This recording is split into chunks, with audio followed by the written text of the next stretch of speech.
We giving more choice, as much as choice that which can challenge the norms that exist in the society, like for example patriarchal society.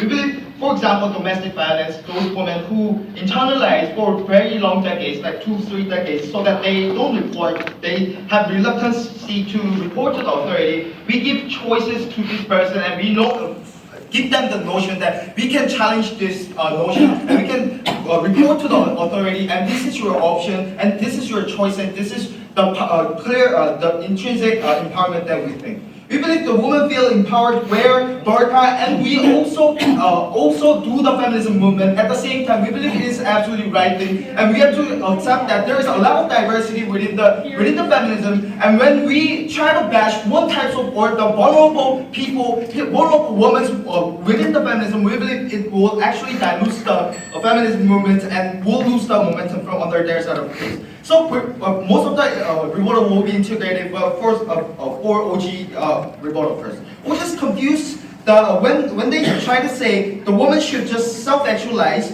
We think we can have both self-actualization and only happen when many choices are open for everyone and for women. And women are disempowered and oppressed because there are not many options open for themselves them in the beginning. From things like going like higher or like those corporations, like they need more choice in the beginning. So I'm going to talk about mainly two things today. How we can actually differentiate from opening opposition, like how we can focus and save those vulnerable women who are going to suffer from the identity crisis, and number two, how different identity can support the feminism even furthermore from under our set of case. We believe it has to be, the feminism movement has to be open, widely open to the variety of the spectrum within the feminism movement, so that every single woman around the world, they have a choice and they have a choice to opt into those kind of conversations in the beginning. So they have a tie and they have a choice in the beginning to actually enter into feminism. So when they try to make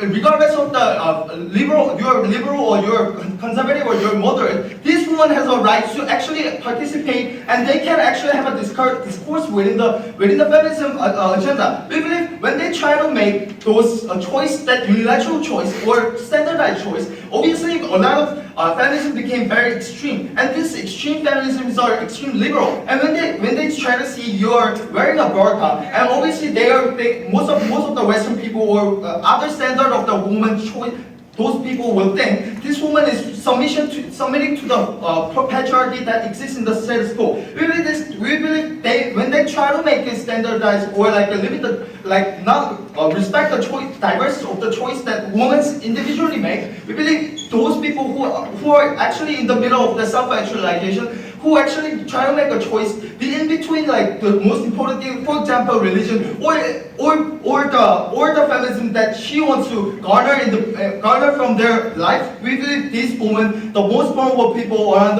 women around the world, will be the sufferer the most. We believe the conservative and liberal and even the moderate women all collectively opt into this feminism discourse, and they can actually check and balance each other. And obviously, when they try to have a conversation, obviously they have a different types of choice. And when they have an open discussion within this feminism, they will have a comparison between each other. And obviously, those choices will have a disparity. Obviously, they try to go for a self-correction like each other. Like this will lead to an optimal or the best optimal way of how feminism has to move on. When each other that have a correction, it will actually make a more, because more women are actually enter and easily opt into this conversation and feminism movement. This will lead to a better collective power in the movement from our side of case. And obviously, this extremely liberalization of the feminism is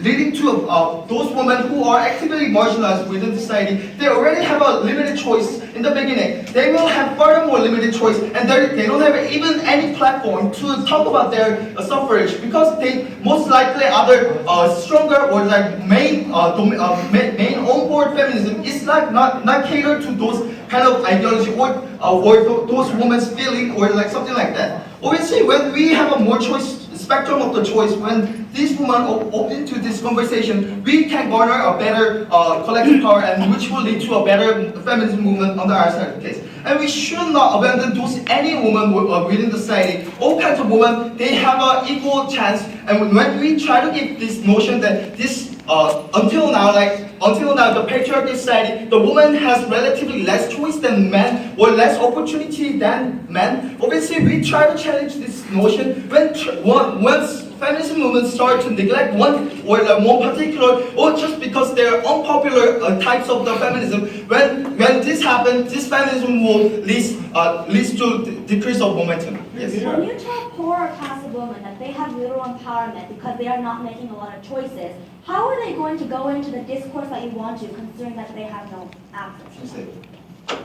When you tell poor or, for example, passive women that they are not empowered because of this metric, how are they going to get into the discourse that you want? Yeah, maybe there is a lot of difficulty for various of the women within the society. We believe when we try to open, there is a clear difference between Cici and our case. Obviously, we are open to anyone actually enter into feminism when they, even regardless of their identity or regardless of their religion, when this conservative religion are already oppressing these women to go into feminism in the beginning. When we make more columns in between the feminism, these women are easily can opt into this feminism more because when we value that differentiation or like diversity within the feminism, people will not people or the choice of the when people respect the choice of other feminism too. When we respect this choice, obviously we have a less denial of the more unpopular feminism